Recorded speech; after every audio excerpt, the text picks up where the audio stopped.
multiverse gives me chills. What could be more startling, arresting than many universes? Multiple universes, innumerable universes, perhaps an infinite number of universes. Our own one single universe alone is astonishingly vast. Even the small part we see has 2 trillion galaxies. And many galaxies have 100 billion or more stars and even more planets. Now leap to the unimaginable multiverse. I am exhilarated, I am frightened. If all physical reality can be captured by one question, it is this: is the multiverse real? But among cosmologists, the multiverse is becoming conventional wisdom. That's why I always want the latest thinking, the latest challenges. I'm always asking, probing, is the multiverse real? I'm Robert Lawrence Kuhn, and Closer to Truth is my journey to find out.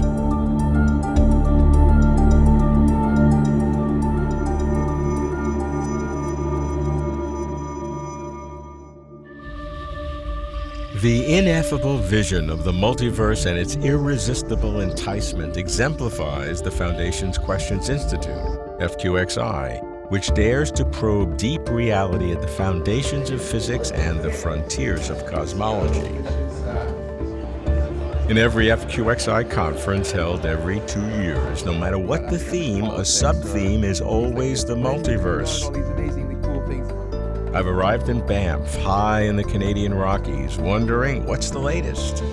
In search of multiple universes, I set about to meet its staunch advocates and constructive critics. I begin with FQXI founder and scientific director, MIT cosmologist Max Tegmark. Max, we've been talking about the multiverse for just about a decade. Where are we now? What are some of the latest developments, not just in observation, but also your own thinking? I think it's been a pretty wild ride for the multiverse in recent years here. Of course, multiverses, parallel universes are not theories, they're predictions of certain theories. So the more seriously we can test these theories, and the more seriously we're going to take their predictions, the multiverses. And for the level 1 and level 2 multiverses, which are basically our space way farther away than we can see, perhaps very diverse spaces, those are predictions of inflation, and inflation is looking very good. The case has been strengthened a lot in the last few years by just these amazing precision measurements of the baby pictures of our universe. And then for the third level of the multiverse, the quantum multiverse, I think things are also looking very good. We've been testing the crazy weirdness of quantum mechanics on ever larger scales, and there's still absolutely no shred of evidence of quantum mechanics breaking down. If we can keep extending this and ultimately show that quantum mechanics can even be applied to us, and we can have you in 2 places at the same time, that kind of clinches it. Then there's just no way of avoiding that multiverse. And then there's quantum computers, which may very well accomplish macroscopic superposition long before you can do it with living things. Do those require multiple worlds? The way I think about it, the whole reason they work is because they're the ultimate parallel computers that tap into the parallel computing powers of all these other worlds. So if they can get the answer that would take longer than the age of our universe to do in our universe in 1 second, it becomes kind of hard to deny that some of that other reality is Okay, really I'm looking there. for these logical by force necessities. What's the confidence level that once inflation works in our universe, it has to branch off for level 2 universes that are outside our communication of space-time? What inflation generically does is it never stops. It just keeps making these vast regions of space that the inhabitants will call universes, but it does not guarantee any kind of diversity. It might just be minting vast numbers of kind of identical ones where the laws of physics seem the same, even if different things happen. To get to level 2 and have more diversity and maybe different amounts of dark energy or different numbers of quarks, whatever, you need, in addition to inflation, to have the fundamental theory of physics, be it string theory, loop quantum gravity, or whatever else, to have more than one solution. Because inflation is this very creative force which transforms potentiality into reality. It'll not just make lots of space, but it will create parts of space with each of these solutions. And so far, all the quantum gravity theories that we have on the table pretty much have multiple solutions. So unless we come up with something very, very different, inflation would actually create this wonderfully diverse multiverse. So let me try to summarize your grand vision of reality. You have the multiverse within our normal space-time, but then you have another kind of level 3, which is the quantum multiverse, which you have the quantum branching. So you have this vast number of universes within our current space-time, all of which nested within the quantum multiverse. And all of that with which is just one of the mathematical models of your level 4. Did I get that right? Exactly. So I think of it as Russian dolls, one inside the other, except that inside the biggest Russian doll, the mathematical level 4 multiverse, there's many, many, many Russian dolls. Right. You know, one of them is this quantum level 3 multiverse. Inside of there, you have lots and lots of dolls that are different level 2 multiverses with different apparent laws of nature. And inside of each one of those, you have a vast number of level 1 parallel universes where the laws of physics are all the same, but we learn different things in history class. What a way for reality to be. Well, isn't it wonderful to have a really grand reality? Max's grand reality of nested multiverses, the Russian dolls, defies the imagination. I meant my spontaneous reaction. What a way for reality to be. Frankly, I can't decide whether such an astoundingly immense reality counts for or against its actual existence. But ever more precise observations support the predictions of certain theories, especially cosmic inflation, the impact of which seems to lead inexorably to a multiverse. But how can we ever know for sure? Why are even simple multiverses, so to speak, still controversial? I ask Albanian-American cosmologist Laura Mersini-Houghton, who has her own theory of space-time and universal origins. Some of the controversies where the multiverse is concerned is the concern that we may never be able to collect evidence for its existence. And that kind of conclusion is based on general relativity that says no signal can propagate faster than the speed of light. And the only way for us to have direct evidence for an event is by collecting light rays from that event. So in that sense, if we can't go beyond the horizon of our universe, then it will be hard to know what lies beyond. However, there are many indirect ways of collecting data, and some of those are recently known as the anomalies in the cosmic microwave background in the sky. Those effects are heavily based in quantum mechanics, and one of the cherished principles of quantum mechanics is something known as the Unitarity Principle, that simply put says information about the system can never be lost. So in that sense, although our universe might be a small domain in a much vaster and complex cosmos, the multiverse, we are entangled, quantum entangled, with all the other domains, universes, and whatever else lies beyond our universe. And we can collect data about that entanglement and see it in our sky. So you're saying that everybody is entangled in this enormous multiverse because it all originated from the same kernel, so to speak. There are a lot of discussions and favorite theories and ideas on how the universe and the multiverse originated, but the two are intimately related to one another. And that's a question that goes back to antiquity. In the 20th century, Hugh Everett, a student of John Wheeler, who was studying the implications of quantum mechanics, reached the conclusion that quantum mechanics does not give you just one universe, but it gives a family of wave functions of the universe. But those are very different kinds of a multiverse than an inflationary.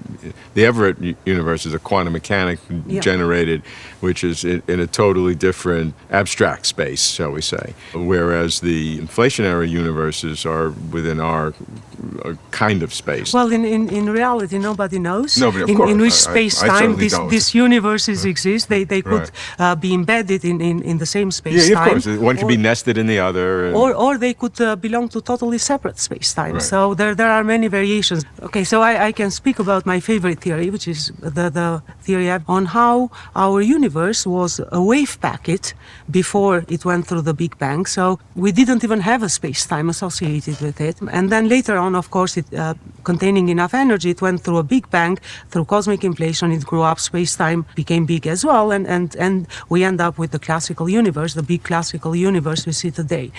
In that picture, since Multiple universes leaving traces in our universe? Different space-times?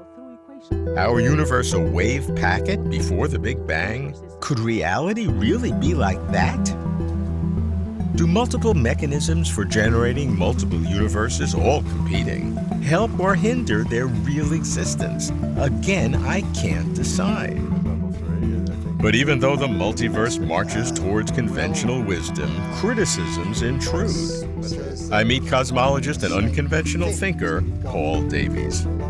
We have to distinguish the two different types of multiverse. One is that there are many universes, many big bangs scattered throughout space and time, the cosmological multiverse, and the quantum multiverse, which is that in quantum physics there's uncertainty, and all the possible outcomes of a quantum system, uncertain as they are, simply represent alternative realities, each of which is equally real, and each comes with its own observers who think they're unique. And so in polite company now, if you don't believe this multiverse view, you have to be very careful. And so there's still a handful of people here who I think have alternative views, and I think I'm one of them. I often say 2 cheers for the multiverse, because I think, it's a nice try, but I think it has its own problems. I can tell you part of the reason why it's become so fashionable, and that is that if you're just dealing with an atom or an electron or something, you can always appeal to an external environment that somehow, by some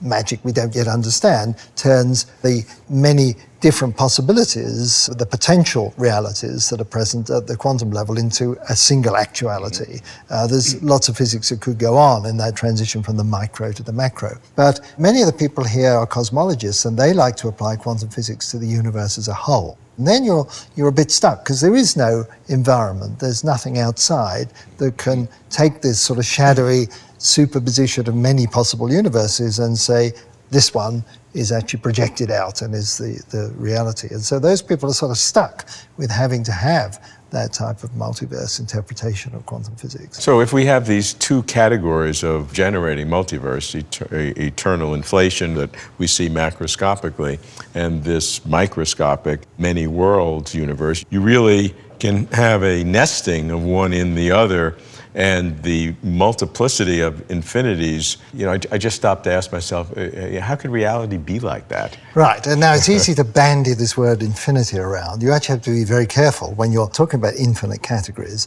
There's a mathematical problem called the measure problem, that if you're going to compare one infinity with the other, you better have some rigorous definition of what you're talking about. A lot of this multiplication of universes and things doesn't actually come with any very well-defined measure. Paul gives 2 cheers for the multiverse, damning by faint praise. He brings up the measure problem. What does one do with infinities, overlapping and intertwining infinities?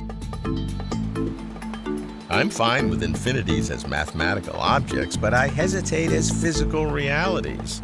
If physical reality is indeed infinite, then anything that can happen must happen, and it must happen an infinite number of times. So how can you measure anything? It gets crazy. And the answer is 20% I ask a theoretical physicist who critiques the multiverse and has sometimes unorthodox views, Andreas Albrecht. I'm very concerned about the way people are using the tools of physics to study the multiverse. Probably my biggest problem is actually probability. Every time we use probability, it's actually linked to quantum uncertainty. And it's linked via the chaotic processes that the particles form in our body, in the world around us. So basically, when you get to the multiverse, many important questions become questions without quantum probability answers. So the essential point is that when you have a multiverse, there's many copies of you, there's many copies of me. If I'm going to do an experiment and I want to know the outcome, which copy do I look at for the outcome? And you need to know the probability of which one.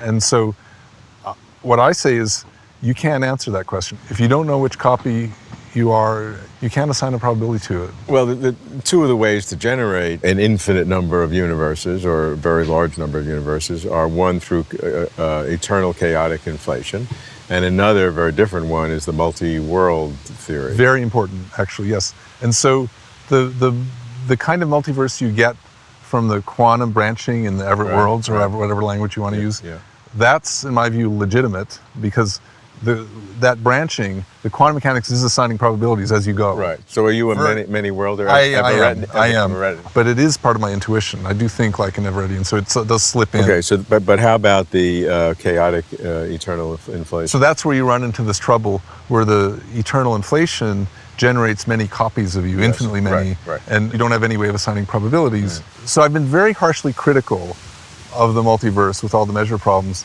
but certain questions just don't have answers.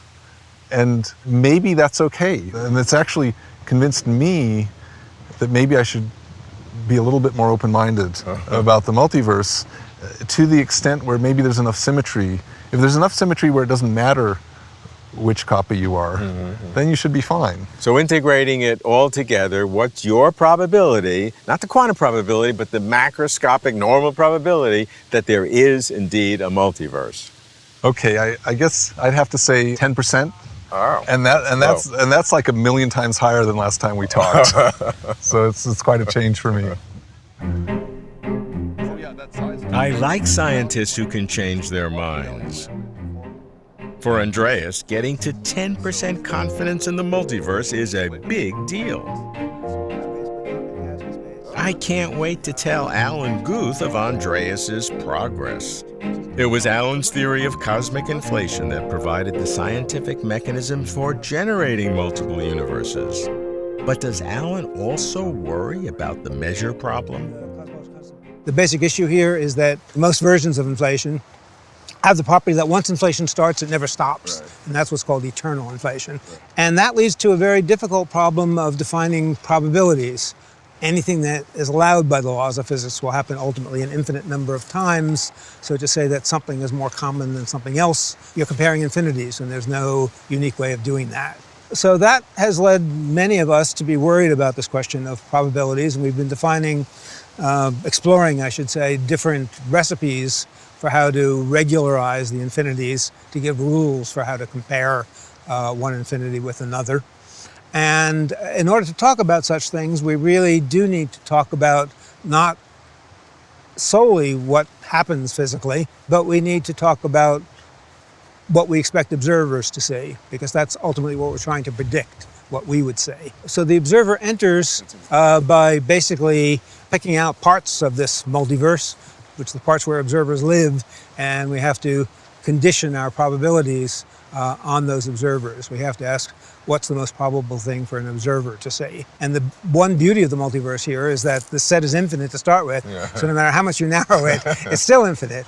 So I think the least controversial thing is that if I want to make predictions about what I will see in the future, or what I will find as a result if I do some kind of an experiment, I can look at observers who are all exactly like me. And I think that's the simplest way to describe how one would pick out the observers in a multiverse to use to make predictions. One still has this measure problem of how to count them, because there's still an infinite number of them. This does not solve the measure problem, but it is, I think, the right answer to the question of how do we pick out the observers that are relevant.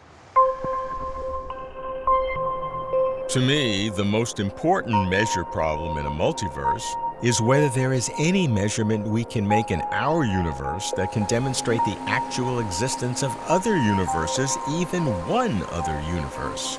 Otherwise, as some cosmologists are now arguing, the multiverse is not science. It's pretty big. I asked the co-scientific director of FQXI, cosmologist Anthony Aguirre. Are there things that we could actually go out and measure that could tell us that there is a multiverse? And the good news has been that there are. Bad news is that those things haven't shown up. So, which doesn't mean the multiverse is not true, but it just is hard. You have What to be are lucky. some of those? I'd really be interested. Bubble universes can collide, and and that in our universe, if everything went right, would literally look like a kind of sphere, that a bruise on the microwave background radiation that we can look for. So it tells us kind of what the density and temperature of the universe looked like at one very early time. Right. So we have this snapshot. Right. But if this other bubble ran into ours, it would perturb that in some region, and that region would look like a kind of disk on the sky. When they look out, they'd see, well, over there it's a little bit warmer than it ought to be. Is that generally accepted, that that type of imprint would be an indication of a separate universe? I think among people who understand the arguments, I don't think there's... Among the good people. Among the people who agree with us, there's consensus. Okay. Yeah. That's good to know. But that's not really the main reason that people think about the multiverse. They came upon it as the side effect of inflation that we believe for other reasons. And I think it's interesting to see that the reasons for believing inflation have held up quite well. I did a little poll at this meeting, and I asked what fraction of people who are cosmologists thought that inflation happened at 75% likelihood or more. So they weren't Confidence sure, level. but 75% confidence level. And it was about 80 or 90% of people. Wow. And then I asked, of those people who have studied inflation, what fraction of those people think that with 75% confidence there was eternal inflation? And that was about a third of the people who thought that inflation happened. So you combine all these numbers together, you get sort of 25% likelihood of eternal inflation. Moreover, I would claim that if you actually laid out the different possibilities, like, okay, if it wasn't eternal inflation, tell me what it was, and tried to list all those possibilities, that none of those would have a higher probability than eternal inflation. For sure. So in that sense, I think we can say that the multiverse is the mainstream theory of cosmology. Which doesn't make it right, of course. Doesn't make it right, but it does mean we have to take it seriously. Anthony considers the multiverse as mainstream because eternal inflation is believed by a plurality of cosmologists, in that no other theory has more adherents, even though the multiverse is not believed by a majority of cosmologists. I count myself among those who hope there is indeed a multiverse. I'd like my reality as grand as possible. But I still see the observational support as inferential, modest, and second order at best. Maybe it's because I'm not a professional cosmologist that my confidence does not rise to that of mainstream cosmologists. That's why I ground myself with those who are less committed, more cautious. I meet physicist Carlo Rovelli, who seeks an integrated theory of quantum gravity. I am skeptical about multi-universe. I don't see neither the strong evidence for them, for multi-universe now, nor some compelling reason to go there. And especially, it seems to me that we have more urgent problems to solve. I mean, we don't know quantum gravity here in our universe. We see thousands of black holes forming. What happened in the center is a problem of quantum gravity, which has nothing to do with the multi-universe. Sure. We see our own Big Bang, and something quantum has happened there. I don't see a direct use of the notion of multi-universe so far, and I don't see any nearby possibility of measuring effect of multi-universe. So if some courageous mind, soul want to explore it, is fine, but I think it's a bit premature. Well, I don't think that should stop us. Multiple universes seem such a fundamental part of the structure of reality. If we're the only universe, what does that mean? Or if there's an infinite number of universes, what does that mean? Either way, I'm just, you're just terrified. I believe that we are very far from understanding everything about nature. We are very far from the final theory of the world. Can I comprehend the multiverse, grasp it all in a single frame of thought? I cannot. But occasionally, for a fleeting fraction of a second, I feel almost as if I can, and I shiver. Multiple universes are awe-inspiring and sublime, but are they real? What do cosmologists assert about multiple universes?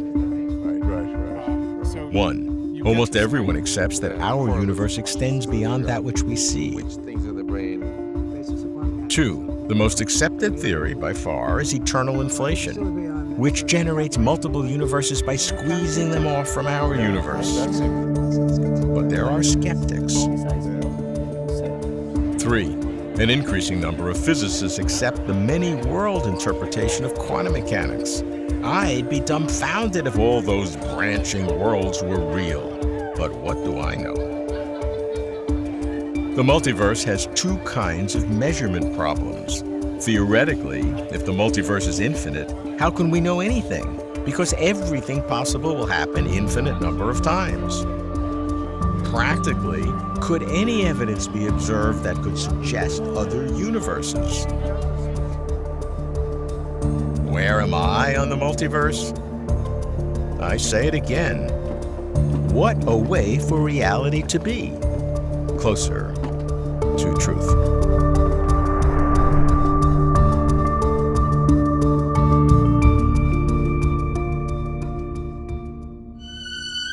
For complete interviews and for further information, please visit closertotruth.com.